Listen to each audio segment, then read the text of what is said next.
Bulldozer बनाने वाली company ने कभी सपने में भी नहीं सोचा होगा कि बुलडोजर दुनिया के सबसे बड़े लोकतंत्र में इंस्टेंट जस्टिस का सिंबल बन जाएगा। देश में आज बुलडोजर बाबा और बुलडोजर मामा जैसे नाम चर्चित हो गए हैं। आज देश के कई राज्यों में ट्रेंड बन गया है कि अगर किसी ने कोई क्राइम किया तो कानूनी अदालती कार्यवाही बाद में होगी, पहले घर में बुलडोजर चलवा दिया जाता है। हालांकि बुलडोजर जस्टिस को लेकर समाज में लोगों की राय बिल्कुल अलग अलग है। कोई इससे बहुत खुश है और किसी का पूरा परिवार सड़क पर आ गया है, रहने के लिए कोई जगह नहीं बची। ऐसा लगने लगा है कि बुलडोजर जस्टिस ने कोर्ट जस्टिस की जगह ले ली है। फ्रंटलाइन की एक रिपोर्ट के मुताबिक देश में 17 मिलियन से ज्यादा लोग ऐसे हैं जो अपने घरों पर बुलडोजर गिर जाने के खतरे में जी रहे हैं। लेकिन सवाल यह है कि आखिर समाज बुलडोजर जस्टिस पर इतना खुश क्यों है? आखिर क्यों बुलडोजर का इस्तेमाल एक्स्ट्रा जुडिशियल पनिशमेंट के लिए किया जा रहा है? क्या वाकई बुलडोजर का इस्तेमाल केवल एक ही समुदाय के खिलाफ हो रहा है? क्या यह ट्रेंड गलत नहीं है? क्या यह ट्रेंड एंटी डेमोक्रेटिक या फिर एंटी कॉन्स्टिट्यूशनल नहीं है? क्या वाकई अब समाज का कोर्ट जस्टिस पर भरोसा कम हो रहा है? सुप्रीम कोर्ट ने इस मामले पर क्या कहा है? आज बात करेंगे कि ये ट्रेंड बुलडोजर जस्टिस है या फिर बुलडोजर इनजस्टिस। आप देख रहे हैं 4 डायमेंशन। मेरा नाम है अमृत।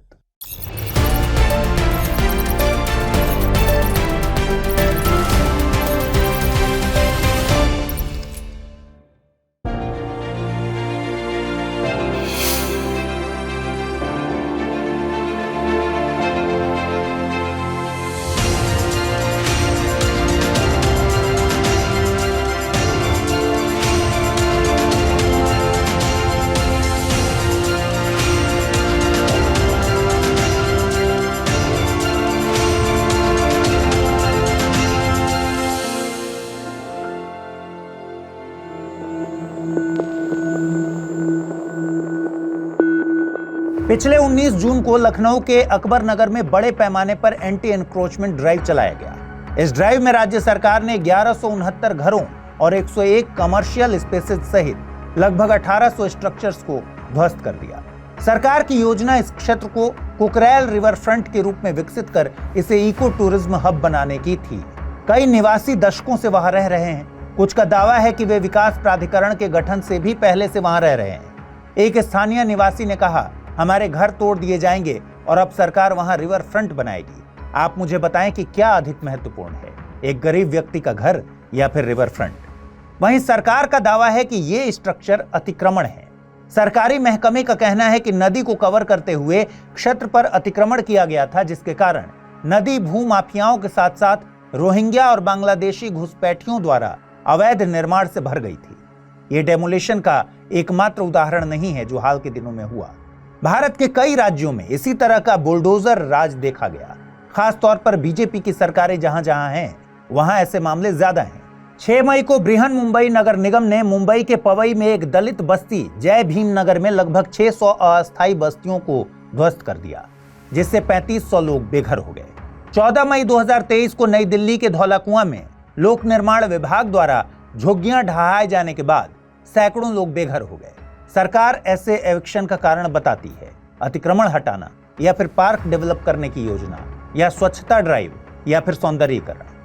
दिल्ली के ओल्ड राजेंद्र नगर में 3 यूपीएससी स्टूडेंट्स की मौत के बाद नगर निगम अधिकारियों की नींद खुली और एंटी एनक्रोचमेंट ड्राइव शुरू हुआ। अब वो कोचिंग, लाइब्रेरी जो सालों से अपने ऑपरेशन के लिए फिट थी, फिट नहीं रही। अब ये सब बंद की जा रही हैं।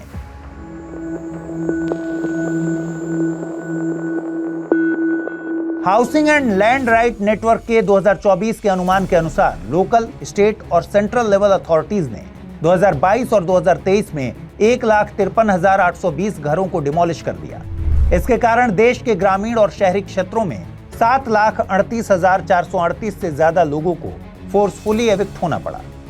HLRN द्वारा 2017 से 2023 तक एकत्र किए गए आंकड़ों में एविक्शन की बढ़ती प्रवृत्ति देखी गई, जिससे 1.68 मिलियन से ज्यादा लोग प्रभावित हुए हैं। देश भर में एविक्शन के ईयरली एनालिसिस को देखेंगे तो ये नंबर लगातार बढ़े हैं।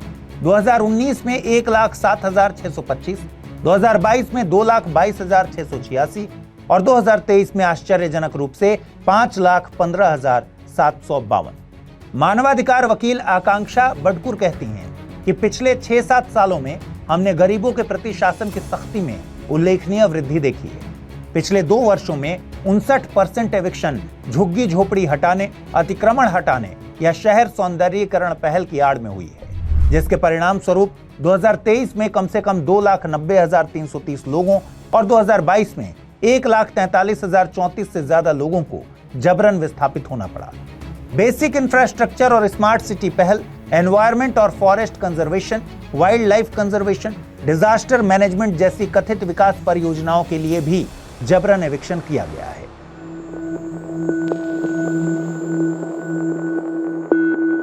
हाल ही में किए गए डेमोलिशन ड्राइव में पिछले सालों की तुलना में अधिक गंभीरता और क्रूरता देखी गई। एक उल्लेखनीय ट्रेंड यह है कि अब डेमोलिशन साइटों पर फोर्स बड़ी मात्रा में तैनात होती है। इसके कारण निर्दोष व्यक्तियों के लिए इन कामों का विरोध करना मुश्किल है। 2023 में दिल्ली के नानकपुरा में अतिक्रमण हटाओ अभियान के दौरान लगभग 200 सीआरपीएफ के जवान और इतनी ही संख्या में दिल्ली पुलिस अधिकारियों की एक बड़ी टुकड़ी तैनात हुई।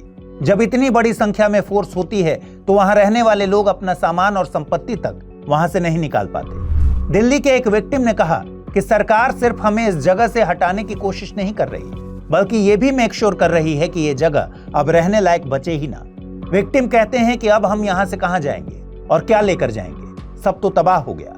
अब झुग्गियों में 5-6 फीट गहरा गड्ढा खोद दिया जाता है ताकि उस जगह पर घर दोबारा न बन सके। आवास अधिकार कार्यकर्ता शेख अकबर अली, जो लगभग 2 दशकों से दिल्ली की अनौपचारिक बस्तियों में काम कर रहे हैं, उनके मुताबिक अधिकारियों को पता है कि विध्वंस के बाद लोग पुनर्निर्माण की कोशिश करेंगे, इसलिए वे सामग्री जब्त कर लेते हैं। इसके अलावा ऐसे ड्राइव्स में एक और ट्रेंड देखा गया है। मानवाधिकार वकील जयश्री सतपुते के अनुसार, चूंकि आवास अधिकार कार्यकर्ता और वकील अवैध कार्यों को रोकने के लिए अदालत से स्टे ऑर्डर ले आते हैं, इसलिए प्रशासन इसके तोड़ के लिए दूसरी रणनीति अपनाता है, जैसे शाम 5 बजे के बाद या फिर सुबह बहुत जल्दी आकर बुलडोजर से तोड़फोड़ करना। यानी ये कहा जा सकता है कि अब एजेंसीज एविक्शन की उचित प्रक्रिया का पालन करने में भी विफल हो रही हैं। अब ऐसे एविक्शन अभियान में पर्याप्त नोटिस नहीं दिए जाने के आरोप लग रहे हैं। यहां तक कि खराब मौसम में भी एविक्शन किया जा रहा है। जैसे 30 अप्रैल और 1 मई 2023 को तुगलकाबाद की बंगाली बस्ती का एविक्शन पिछले 7 सालों में सबसे बड़े एविक्शन ड्राइव का एग्जाम्पल था, जहां एजेंसी ने ड्यू प्रोसेस को फॉलो नहीं किया। भारतीय पुरातत्व सर्वेक्षण ASI ने 3 महीने पहले 11 जनवरी को वहां 1000 से अधिक परिवारों को नोटिस जारी कर 15 दिनों के भीतर अपने घर खाली करने को कहा था। नोटिस उनके दरवाजे पर चिपका दिया गया था और इसमें डेमोलिशन की कोई तारीख नहीं बताई गई थी और न ही पुनर्वास या अस्थायी व्यवस्था के बारे में कोई जानकारी थी। डेमोलिशन के दिन भारी बारिश हो रही थी। निवासियों ने रिक्वेस्ट भी की कि अपना सामान बचाने के लिए कम से कम 1 दिन का वक्त दिया जाए, लेकिन घरों के साथ सैकड़ों लोगों के सपने भी टूट गए।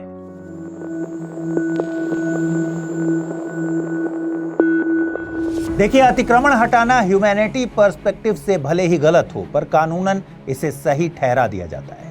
लेकिन बुलडोजर इनजस्टिस का एक सबसे बड़ा एग्जाम्पल, जो बहुत कंट्रोवर्शियल भी है, वो है बुलडोजर का इस्तेमाल एक्स्ट्रा जुडिशियल पनिशमेंट के लिए करना या एक विशिष्ट समुदाय के लोगों के मन में सरकार का खौफ पैदा करने के लिए करना। देखिए, 2017 में योगी आदित्यनाथ यूपी के मुखिया बने। 25 करोड़ से अधिक की जनसंख्या वाले यूपी में लॉ एंड ऑर्डर एक बड़ी चुनौती थी। ज्यादा जनसंख्या है तो क्राइम भी ज्यादा होते हैं। जब अपराध होते हैं तो जनता परेशान भी होती है। हालांकि अपराधी को पकड़ लिया जाता है, लेकिन कोर्ट कचहरी के चक्कर में केस चलता रहता है। कई अपराधी शातिर होते हैं जो हत्या, बलात्कार, गैंगरेप जैसे कई जघन्य अपराधों में भी सबूत के अभाव में बच निकलते हैं। कई केसेस को निपटाने में दशकों बीत जाते हैं, लेकिन फिर भी कई बार अपराधी को सजा नहीं मिल पाती।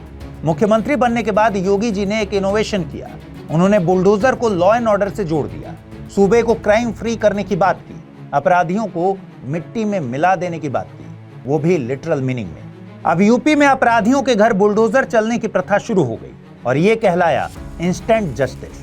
कोर्ट की कार्यवाहियों का वेट कौन करे, पहले चलो घर गिरा देते हैं। कोर्ट सजा बाद में देगी, पहले हम ही न्यायालय बन जाते हैं। समाज में कुछ लोगों को यह तरीका अच्छा लगने लगा।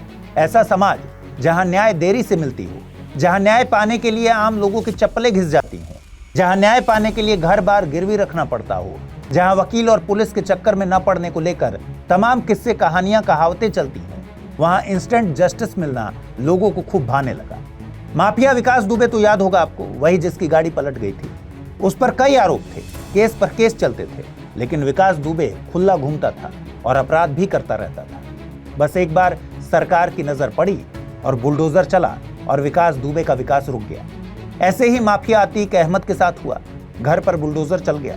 मजे की बात यह है कि ऐसे मामलों में भी बुलडोजर अतिक्रमण हटाने या अवैध निर्माण के मामले में ही चला, यानी बुलडोजर चलवाने की लीगैलिटी थी, लेकिन असलियत सबको पता है कि बुलडोजर क्यों चला।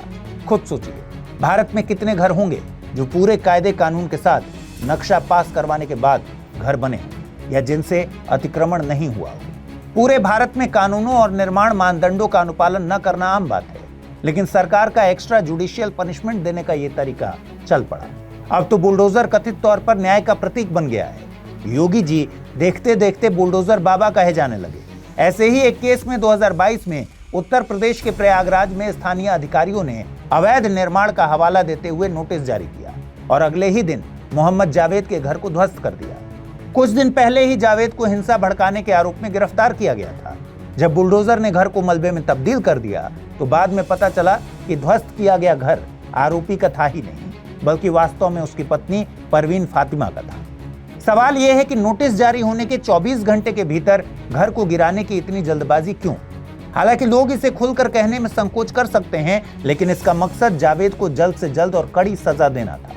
ऐसे मामलों में खास बात यह होती है कि विलन या अपराधी जितना बड़ा होता है, जितना अत्याचारी होता है, उसका सर्वनाश करने का पब्लिक सेंटिमेंट भी सरकार प्रशासन के साथ होता है। और आपको पता ही है कि भारत में पब्लिक सेंटिमेंट ही चुनाव जितवाते या हरवाते हैं। लेकिन ये इंस्टेंट जस्टिस दो और चुनाव जीतो वाला फॉर्मूला बेहद खतरनाक बन चुका है। अब बुलडोजर इनजस्टिस सिर्फ उत्तर प्रदेश तक ही सीमित नहीं है, ये कैंसर की तरह अन्य राज्यों में भी फैल चुका है।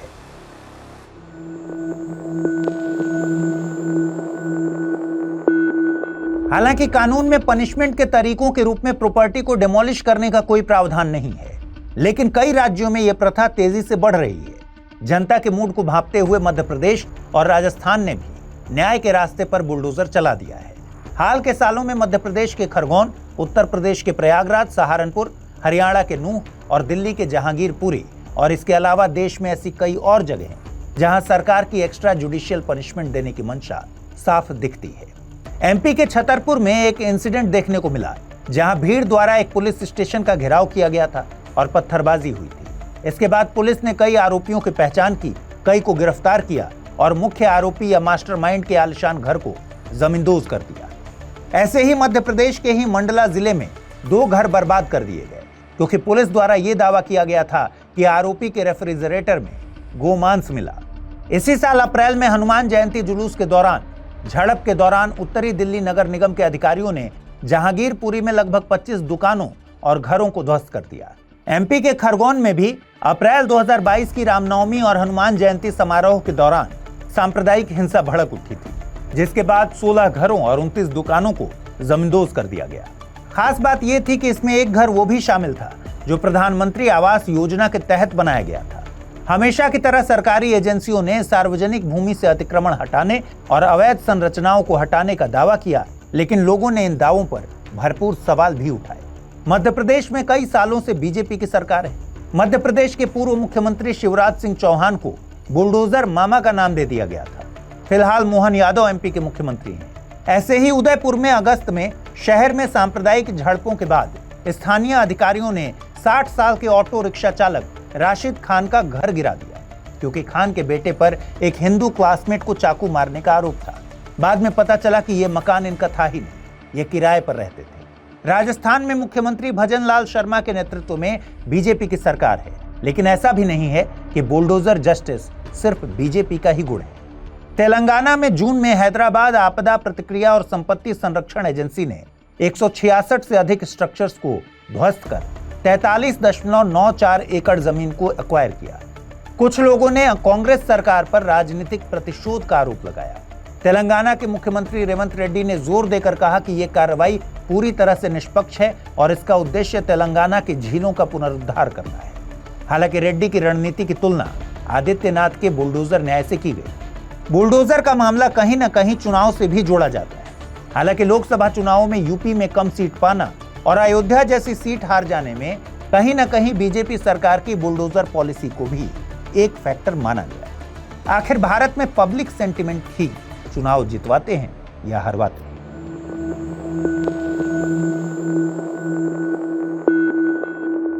फरवरी में आई एमनेस्टी इंटरनेशनल की एक रिपोर्ट में कहा गया कि 128 डेमोलिशन में मुसलमानों को निशाना बनाया गया, जिससे कुल 617 लोगों को बेघर किया गया है या उनकी आजीविका नष्ट कर दी गई है। इसमें पाया गया कि डेमोलिशन मुख्य रूप से मुस्लिमों की हाई पॉपुलेशन डेंसिटी वाले क्षेत्रों में किया गया था। इस रिपोर्ट में कहा गया है कि 5 राज्यों असम, गुजरात, मध्य प्रदेश, उत्तर प्रदेश और दिल्ली में अधिकारियों ने धार्मिक हिंसा या भेदभावपूर्ण सरकारी नीतियों के खिलाफ मुसलमानों के विरोध प्रदर्शन के बाद सजा के तौर पर बुलडोजर से तोड़फोड़ की। रिपोर्ट में एमनेस्टी इंटरनेशनल के महासचिव एग्नेस कैलामार्ड ने कहा है कि भारतीय अधिकारियों द्वारा मुस्लिम संपत्तियों का गैरकानूनी विध्वंस, जिसे बुलडोजर न्याय कहा जाता है, क्रूर और भयावह है। इस तरह का विस्थापन और एविक्शन बेहद अन्यायपूर्ण, गैरकानूनी और भेदभावपूर्ण है। वहीं HLRN के आंकड़ों के अनुसार 44% मामलों में मुस्लिम सबसे अधिक प्रभावित समूह के रूप में उभरे हैं। मुसलमान, जो शिक्षा, स्वास्थ्य, गरीबी को लेकर वैसे ही देश में काफी वल्नरेबल समुदाय हैं, वो अब जबरन एविक्शन और विस्थापन के पैमाने पर भी स्पेशल वल्नरेबल बन चुके हैं। अगर मुस्लिम समुदाय से परे देखेंगे तो अनुसूचित जनजाति और आदिवासी समुदायों से संबंधित लोग कम से कम 23% जबरन एविक्शन और विस्थापन के मामलों में प्रभावित हुए। इसके बाद OBC 17% मामलों में और अनुसूचित जाति 5% मामलों में प्रभावित हुए। फ्रंटलाइन की एक रिपोर्ट के अनुसार देश में 17 मिलियन से ज्यादा लोग ऐसे हैं जो अपने घरों पर बुलडोजर गिर जाने के खतरे में जी रहे हैं।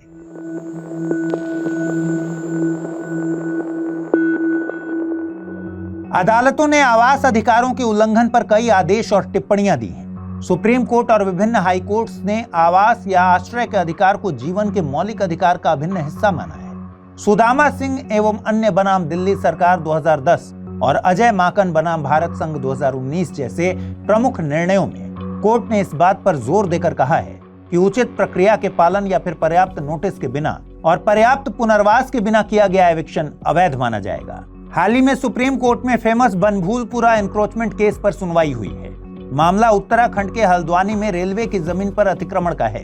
रेलवे के अनुसार रेलवे की 29 एकड़ जमीन पर लोगों ने अतिक्रमण कर रखा है, जबकि इस पर रहने वाले लोगों का कहना है कि इस जमीन पर उनका मालिकाना हक है। इस विवादित जमीन पर 4000 से अधिक परिवारों के करीब 50,000 लोग रह रहे हैं, जिनमें से अधिकांश मुस्लिम हैं। कोर्ट ने इसे मानवीय मुद्दा बताया और कहा कि 50,000 लोगों को रातों रात नहीं हटाया जा सकता।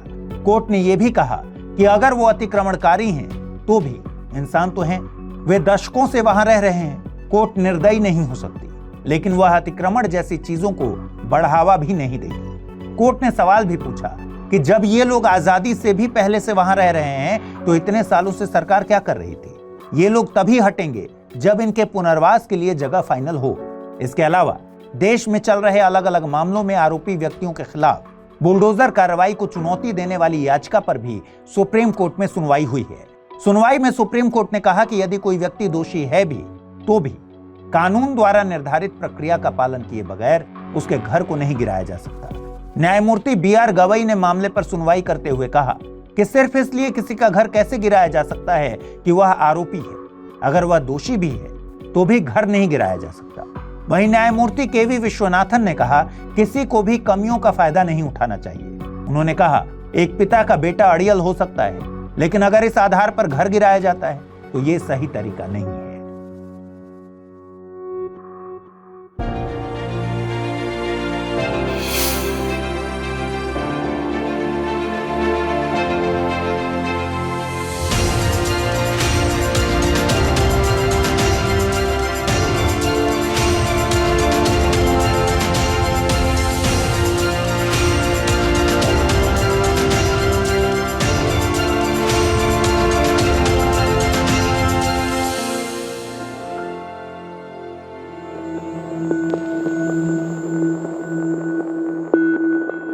बुलडोजर जस्टिस का कॉन्सेप्ट ही गलत है और यही बात हाल के सर्वोच्च न्यायालय के निर्णयों से साफ हो गई है। बुलडोजर जस्टिस न केवल लीगल प्रोसेस को बाईपास करता है, बल्कि ड्यू प्रोसेस और निष्पक्ष सुनवाई के कॉन्सेप्ट की धज्जियां भी उड़ाता है। सीधी सी बात है कि किसी व्यक्ति पर जिस क्राइम का आरोप लगा है उसके लिए उसे सजा उसी हिसाब से न्यायालय द्वारा मिलनी चाहिए। अवैध रूप से बनाया गया घर या दुकान एक अलग मामला है। दोनों को एक साथ नहीं जोड़ सकते। इसके अलावा किसी अपराध की सजा अपराधी को ही भुगतनी होती है, उसकी माँ, बाप, बच्चे, बीवी को नहीं।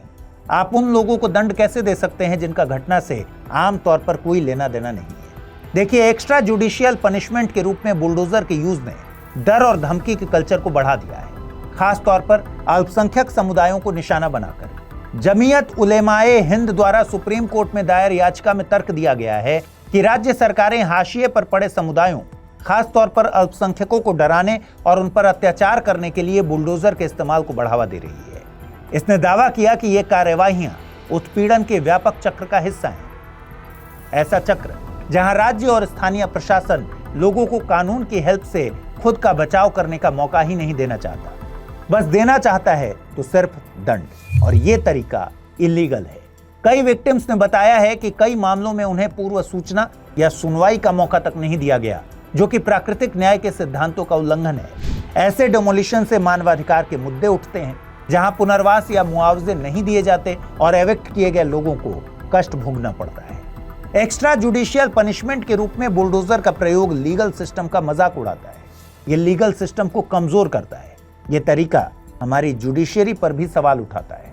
आपको बिहार में हुआ अखफोड़वा कांड याद है, जिस पर गंगाजल मूवी बनी थी। जब लोगों का जुडिशियल सिस्टम पर भरोसा कम हो गया तो अपराधियों की आंख में एसिड डालने की परंपरा शुरू हो गई। ऐसी कोई भी परंपरा बदला लेने का कल्चर पैदा करती है, न्याय का नहीं।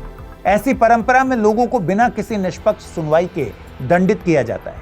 यह तरीका न्याय और कानून के शासन के सिद्धांतों के विपरीत है, लोकतंत्र के विपरीत है। एक लोकतांत्रिक समाज में न्याय का मतलब बदला नहीं होना चाहिए। अगर सरकारों को काम करना ही है तो जुडिशरी पर काम करना चाहिए, मामले को जल्द से जल्द निपटाने पर जोर देना चाहिए। आज के एपिसोड में बस इतना ही। जल्द ही मुलाकात होगी किसी और टॉपिक के साथ। पढ़ते रहिए, सीखते रहिए, बढ़ते रहिए। नमस्कार।